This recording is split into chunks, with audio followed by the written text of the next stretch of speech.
জাতীয়তাবাদী কৃষক দল নারায়ণগঞ্জ মহানগর শাখার অন্তর্ভুক্ত বন্দর থানা কৃষক দলের উদ্যোগে আমাদের আগামী দিনের রাষ্ট্রনায়ক, আমাদের বিএনপির অভিভাবক, আমাদের রাজনৈতিক ব্যক্তি, বিএনপির ভারপ্রাপ্ত চেয়ারম্যান জনাব তারেক রহমান সাহেবের ৩১ দফা বাস্তবায়নের লক্ষ্যে আজকে আলোচনা সভা ও লিফলেট বিতরণ অনুষ্ঠানের আজকে উপস্থিত। যেহেতু সময় সংকটে সবার নাম বলতে পারলাম না, তারপরে বলতে হয়, নারায়ণগঞ্জ মহানগর কৃষক দলের সংগ্রামী সভাপতি এনামুল হক স্বপন সাহেব উপস্থিত আছেন। আমাদের নারায়ণগঞ্জ মহানগর কৃষক দলের হাজারো যুবকদের আইকন, আমাদের সবার প্রিয় ব্যক্তিত্ব বিপ্লবী সাধারণ সম্পাদক সাইফুদ্দিন মাহমুদ ফয়সাল ভাই উপস্থিত আছেন। সিনিয়র সহসভাপতি নাজমুল কবির নাহিদ ভাই উপস্থিত আছেন।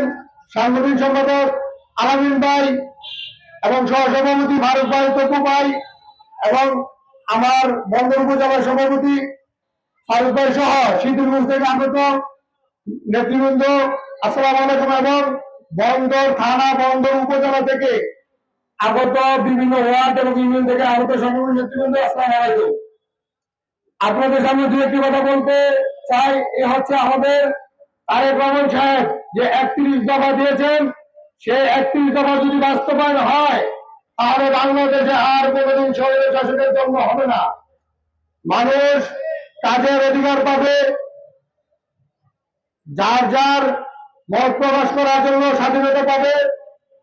তাই আমাদের প্রতিটা ঘরে ঘরে তারেক রহমান সাহেবের ৩১ দফা পৌঁছে দিতে হবে, যাতে মানুষ বিএনপির এই ৩১ দফা সম্পর্কে বুঝতে পারে, জানতে পারে।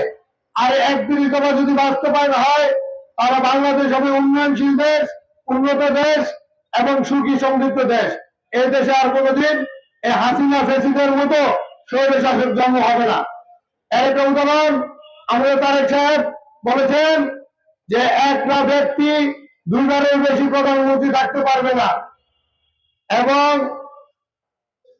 যে এই দেশে যে কৃষক, যে আমরা যে কৃষক, যে কৃষকদের প্রাধান্য দিতে হবে, কৃষকদের ন্যায্য মূল্যে সার দিতে হবে, বীজ দিতে হবে, কৃষকের সমস্ত সুযোগ সুবিধা দিতে হবে, তাহলে বাংলাদেশ উন্নত হবে। তাই আমি আমার বক্তব্য বেশি দীর্ঘায়িত করবো না, এ বলে আমি আমার বক্তব্য শেষ করছি। আসসালামু আলাইকুম। আমরা যারা এদিক সেদিক দাঁড়িয়ে রয়েছি, দয়া করে এদিকে দাঁড়িয়ে না রেখে আমাদের পর্যাপ্ত পরিমাণ চেয়ার আছে বসার জন্য অনুরোধ করছি।